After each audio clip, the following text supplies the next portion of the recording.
Rose. Hi there, Alex. I'm so happy that you are willing to answer a bunch of New York City actor questions today.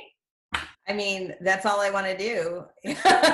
No, but seriously, the more information actors have, the better. And so I'm really happy to be here. Thanks for having me. It's awesome. Okay, so I first want to talk a little bit about you, your career, how you got started, what you're up to. Yeah, I started a million years ago. I do commercials and web content and movies, not just in Florida because the world is everywhere. And I do a lot of self-tapes for a lot of unscripted. I cast a full legitimate movie just on self-tapes and a little bit of Skype just for callbacks. So it's pretty incredible what we're doing now. Okay, I want to just jump in and ask some rapid fire questions, if that sounds good to you. Absolutely. First one is social media. When an actor goes in and they're asked to provide their YouTube, their Twitter, their Instagram, whatever it may be, are you guys looking? What are you looking for? There is always a little bit of discussion for certain roles, like how many followers do they have? There definitely is that discussion, and it could get you or not get you the role. I'm going to be honest, because they see the power of social media, no question. Beyond that, I'm not sure. I mean, I might peek at some of it. If there are red flags, those things come out very quickly. Yeah. I mean, not every actor is as professional as you are, and they don't even think about what they did 10 years ago, 5 years ago, or last year for that matter. And some of it's pretty horrible. The next thing I want to jump into is self-tapes, because that's obviously what we're all doing right now. The first thing I want to ask is, what are some of the mistakes that even some of your favorite really smart actors are making? Well, the biggest deal is it's obvious when somebody didn't read the directions. You know, anything in the directions that you didn't follow is going to be real obvious to me. The simplest thing of turning, if you're using a phone, turn it horizontal. That's how we all view this. And then within that, so sometimes in New York City apartments, particularly, it is very hard to get back far enough for a full body shot. And sometimes within the video, they ask for a full body shot and we pan out and it's really obvious, like, hello, we're in our kitchen. When just waist up, it looks like a blank wall. So how distracting is that? Is that okay? And I know a lot of actors, for that reason, hate doing the full body shot within the video, but why is that important on your end to have the full body shot? Great question. I suggest people actually do a full body shot as a still. They could do 3 stills for all I care. I'm able to take that information and show it to my client just as easily as a video, if not better. That being said, that's what I like. That doesn't necessarily mean another casting director would like that, but it might be a question you pose to your agent. Right. Yes, because I've gotten a lot of requests for slate waist up and then within the video pull back into a full body shot, which totally get that you need that. But then my questions are, how distracting is it? Is that okay, it's obvious we're in the kitchen, number one. And number two, are we standing still during that full body shot, or are we posing so we don't look like a mannequin? I personally like a little bit of a pose. If I'm in the room, I like a 360. I will also say from my end, I don't see that the background being your kitchen bothers me, as long as it's not too distracting. You know, as long as your aspect ratio is correct and you're in focus, we're looking at you. So that's the main thing. Try and have the background as least distracting as possible, but we understand that you're in your home. Why is having the full body shot essential to you on your end? I got to see what I'm getting. Got to show you to my client. This much of you doesn't tell me the entire picture. When we get you out on the set, we're going to film you from head to toe, more than likely. I don't care what size you are. I want to know what you look like today. That's so important for my stylists that work on the shoot, and for everybody who sees the talent. We need to know what you look like today. If you're 10, 20 pounds bigger than your profile, that's fine. I don't care. I'm hiring you for what you look like today. The main thing is that I show that to my client. And I love that you say you don't care, because I think that actors have a tendency to feel things and take things so personally. that if they gain 10 pounds, it's like, oh, but I'll just say that I weigh the same as I did. But that's actually, you're saying, not helpful to anyone because you don't care. You just need to know the facts. No, it's horrible. if you say that you're 10 pounds lighter than you are, the stylist can't fit you into the clothes. So I would say it's best to keep your profile up to date. So if you put on 10 pounds, just update it and try and do a quick little photo to reflect that. All your sizes, all your information has to be truthful. I do not care. I swear. Most often we don't want the size zeros. So I want to also ask about holding sides. I like things memorized. I cannot make you memorize them. I think your job coming into an audition, be it a self-tape or an in-person audition, is to get there completely ready. Your job is the audition. The work just comes after that. Your full-time job, hopefully, is auditioning your butts off. And then you get the work. And that's why the work pays so much, because you put all this energy into it. The more you prepare for the audition, the more I'm going to see that. Now, if I call you and say, hey, can you quick self-tape this? So you say, well, I can't get home. I'll have to pull over the side of the road. And I've had people do this for me and book the job. That's different. I understand what you're doing for me and I see it. Do you casting directors and the clients, do they ever take into consideration if you have a last minute or same day, say it's noon and they're like, can you get this taped to us by 3 or even by 2? You have a few hours and you have to be on the street at a friend's apartment, whatever, with the phone. Is everyone taking that into consideration? Okay, so the truth is you're at the end of a long chain of conversation. It depends on how fast that chain got to you. That has to do with your agent, your manager, the casting director, and you. I know what I told somebody, but I don't know when it got to you. So if your agent is making that up, not that they would, but just because they lost a spot and they're fitting you in, then there's that. So we all just have to do our best by hook or by crook. You have to do your best by hook or by crook. And if you have to do it in your friend's apartment, you do it in your friend's apartment. It's better than a blank, 100%. The next topic I want to talk to you about is holds. Because I know from an actor's point of view, we get frustrated when, say for a commercial, we realize that there's a bunch of actors on hold for something that might shoot next week. And we've in the meantime cleared the week, turned down jobs. It can be frustrating, but I want to hear why on your end, business-wise, you have to make the decision to put a bunch of different actors on hold for that job. If I'm asking you to pull over to the side of the road and do an audition for me, the likelihood is that somebody did something wrong, like somebody bagged on me at the very last minute. I might, to protect myself, and potentially the actors too, put some choices on hold. With the first refusal though, I mean, if you get another job, I expect that call to tell me whether or not to release you. I would never hold you and you lose another job. What should an actor think if the same casting director is bringing them in over and over and over again? They feel like they're having good auditions. They've never heard otherwise, but they haven't booked anything yet through that office. They should be flattered. I mean, I can think of at least one in particular actor that I like very well, and her agent always says to me, she doesn't want to audition for you anymore. You don't ever hire her. And I'm like, please tell her that I am very interested in hiring her, or I would not ask her to audition for me. So I am sorry that for whatever reason, my clients could not figure out how to hire her. She just wasn't right. There was something different that they needed. There's so many variables. Right. You can't take it personally. And if the casting director is asking you, do it. And on your end, you're saying by bringing her in, hey, you're having good audition. Yeah.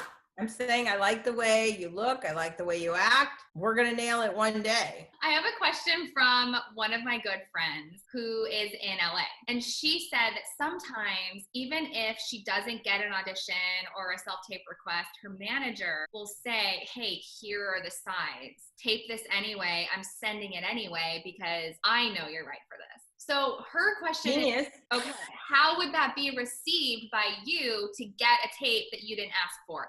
Great or annoying? I'm totally into it. Really? I mean, I probably shouldn't say that. I know how to procure what I need, right? And not overwhelm my client. But if something like that comes to me from somebody I trust anyway, because if I have a relationship with that manager, that's why he's doing that. He doesn't have that information unless he has a relationship to the person picking. So, of course, I'm going to look at that. And I think he's doing a great job, or she. Wow. That's really interesting. My next question is, when you send a self-tape and no one is requesting 2 takes, it says nowhere on the directions 2 takes. It just says slate, full body, the scene. What do you think about sending a second take even when no one has asked? I like 2. You like 2. And I don't often ask for 2, but I like when I get them. In the room, I'll always ask for 2. I'll let you do your thing first, and then I'll direct you. Yeah, I would put your favorite one first and the second favorite second. I know that you prefer self-tapes. I do, actually. Tell me a little bit about why. It's all of it. It's what you guys have to go through in order to get into my room. You have this waiting room with the people that look exactly like you. It must be creepy for you guys, right? It is crazy. It's crazy to sit in a tiny room jam-packed with people that look exactly like you and have a similar body shape. It's definitely a creepy experience. I feel you guys. It seems so bizarre to me. Then you have whatever nerves you're dealing with. Then you come into the room and there's 10 people behind a table, all looking down at their computers, not interested in you at all. That's in a warm casting. So I just think if you're at home, you have all those variables gone. You could do as many takes as you want. Whatever it takes to get you to where you need to be, you can do that. You cannot do that in my room. I'm going to give you whatever I give you.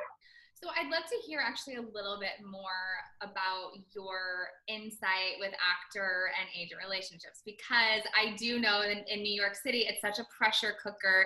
It's really hard to get representation. It's really hard to keep it. When we are represented, there's this attitude of not wanting to create waves because you just feel so lucky to have the representation. So I know a lot of my friends go through, oh, I don't want to make my agents upset. I don't want to be high maintenance. And so they don't send the email. They don't have the discussion. Agents do work for you. You're hiring them, basically. You pay them out of your paycheck. That's important to note. You're not hiring me. Right. You cannot have a discussion with me, except for in these situations, regarding your career, et cetera, et cetera.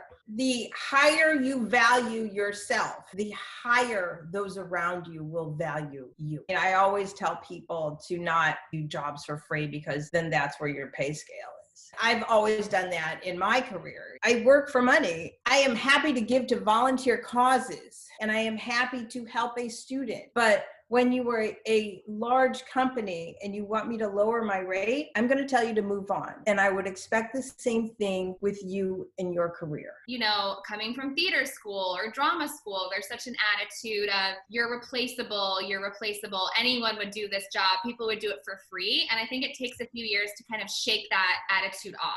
Sure, you are replaceable, but if you focus on that, you will never get further in your career. You have to know that you are replaceable. Everyone is. Yes. But you have a value. I know people in the arts just like to bury the whole money thing, but I don't agree. I think we're all in a business, and I think we should perform like business people and do everything professionally. I think that's what gets people ahead.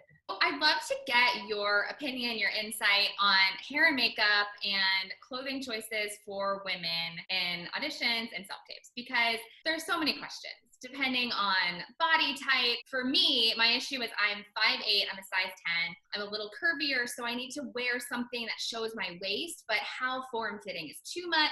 What is too baggy? How much does the casting director really need to see of my body shape? I'd love to hear what you have to say. I love your curiosity and that your attention to detail. I think those are important facts that will carry you through this industry. I think, once again, truthful is all we want. There's going to be a wardrobe spec oftentimes, not all the time, for each role. So you want to adhere to that. But let's say there's nothing and it's just you're playing a mother or something very simple. Exactly. Then, young mom, the end. Right. young mom, and then nothing else. Right. I like neutral colors, like the gray you have on, very simple, but a very clean cut, usually a gray shirt, and navy is kind of good. You want to stay away from black and red and white for the most part, and you want to stay away from green, and patterns are kind of horrible for us, so you want to not do that. Like as simple as possible. We want to see you. So you're the biggest accessory that you need to worry about. You know, very simple earrings, tiny little things that might make you feel better. But basically I want to see you, your truthfulness, your best face forward, whatever that is for you that day. And then hair-wise for ladies, if you have hair that can look very different depending on the day, is a good rule of thumb, make it look like the headshot you're using? Or what if the headshot you're using, you have curls, you let your hair air dry that day, it looks a little different? How big of a deal are little hair changes with women for you? Not that big of a deal, but whatever you put forth in that audition, you should be able to recreate for the job. Right. So they're going to look at your audition more so than your headshot at that point. So if things have changed a little, I'm sure you can make your hair straight and I can make my hair curly. I think you can feel it out from the description and make your own choice. And I think that's as long as you can recreate it is your goal. Yeah. That's important. And of course, you cannot change your look from the audition to the callback to the shoot. That's really good advice. From the audition to the callback to the shoot, no changes. My other question is there just anything you can think of, anything little that people just aren't getting, even though you think that they're talented, responsible, and smart? For me, sometimes because I'm so nice, people take advantage of that and like reach out to me on social media. Actors are not my friends. We're in business together and I want you to do well and I'm your biggest cheerleader. I promise you that. But sometimes they think they're my friend because they've been in my audition room so many times, or I've invited them to self-tape so many times that now they're in my Facebook. And I urge you to follow me on Facebook, Casting by Rose Rosen. I put out a lot of open calls and that's important. You can follow me on YouTube, please. But really what you don't want to do is reach out to me personally, because if I'm answering all of your independent inquiries, I have no time to give you guys jobs. When people say, oh, it's really good to have relationships with casting directors, what do you think is an appropriate professional way to have a relationship with a casting director? Well, I think you let the casting director lead that. Right. If I ask you to lunch, then, you know, maybe I want to be with you. You know, now a lot of my colleagues are taking generals this via Zoom and Skype, and I'm considering doing that. I think that would be fun. I'm running a hashtag quarantine monologue on all the socials. So if you hashtag quarantine monologue, not with an S, monologue, quarantine monologue, I'll see your audition, and that's fun. And I wanted people to keep them to like 30 seconds or less, and of course nobody listened to that, but oh no. It's those little details. And I know we're not doing in-person auditions right now, but when we do, what is your take on that 2 seconds of chit chat in the room when the actor walks in, and how to handle that and be friendly and polite, but not tell your life story? Less is more. Less is so much more. It's not the time for chitter chatter. It's not the time to be my friend. It's the time to just come in and do your business, huh? This is actually really freeing because I feel the same way. I walk in thinking, oh my God, I'm so stressed about the small talk I'm supposed to have right now. And like, what do I say? And you're saying, just say hi, how are you? And then let's go. Let's just get to work. Yeah. Yes. If there's something I need, I'm going to ask you. Just saying, no handshake, less chitter chatter. Just let us do our job. You do your job. That's going to shine. That's going to shine at me like a beacon. I like that a lot. I think that's good advice. And it actually makes me more calm. Why should you talk to us? There's always that 1 or 2 people ahead of you that just seems to be in there forever chatting and laughing. And so then you're sitting there thinking, oh my gosh, okay, I guess that's what I need to do. I better come up with some funny little quippy thing to say when I go in. That's what goes through your head. I never even thought about the other side. That's so interesting. Yeah. But the truth is that doesn't get them the job, because, and here's the other truth. It's not about your relationship with me. because I'm not hiring you. Having you in the room, I've hired you already. That's as far as it goes. The producer, the guy next to me, the director, they're hiring you, not me. I might say a good word here or there. I may have some influence on the back end, trust me, but really good to know too, because that goes back to what we were talking about. If a casting director keeps you and keeps having you in and you're not getting cast, but you're saying, hey, I've hired you by continuing to bring you in, and then my job stopped, that's all I can do. That's it. That's really good to know. I'm presenting you to my client, and my client is making that decision. And sometimes they make a wrong decision, and sometimes I'll say, no, I don't think so.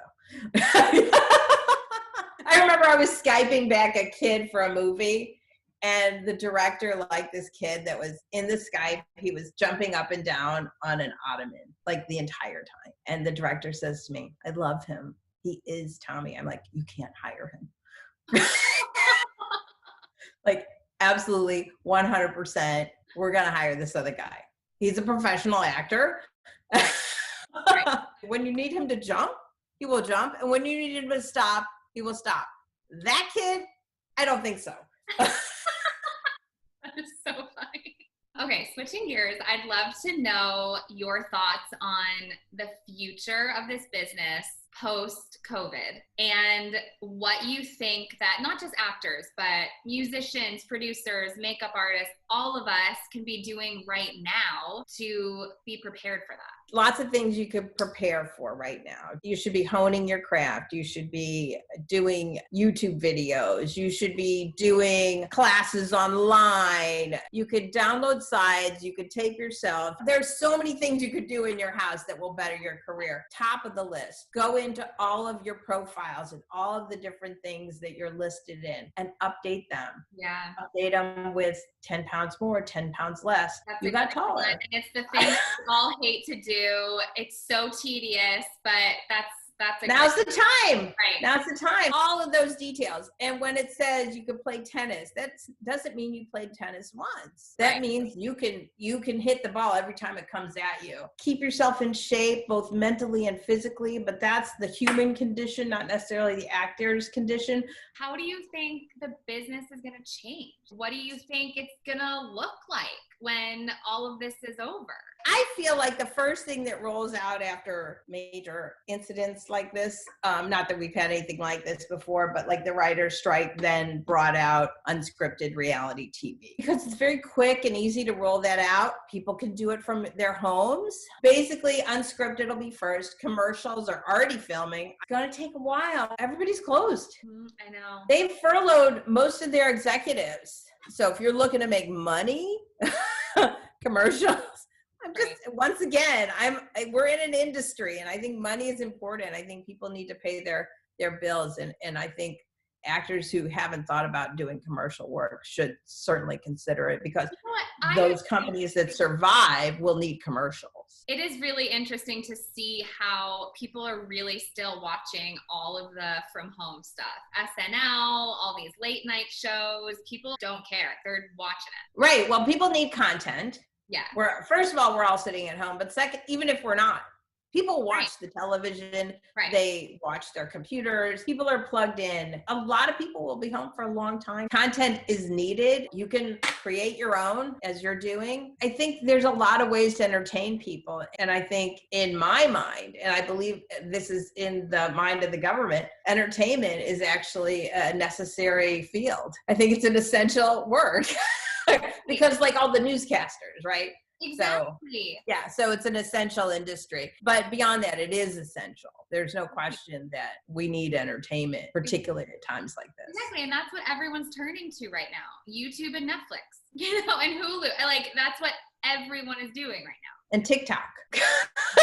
I just got a TikTok, and I didn't think I would like it, and I'm obsessed with it. So thank you so much for talking to me and answering all my questions. This was so helpful. I loved it. Oh, it's my pleasure. It's like a breath of fresh air. I'm happy to see you. You're so energetic, and you have such good energy and good karma. I know you're going to go a long way in this industry, and you already have. So I look forward to seeing more. Thank you. Anyway, thanks for having me. Of course. This was so much fun. I'll talk to you soon. Bye, honey. Bye.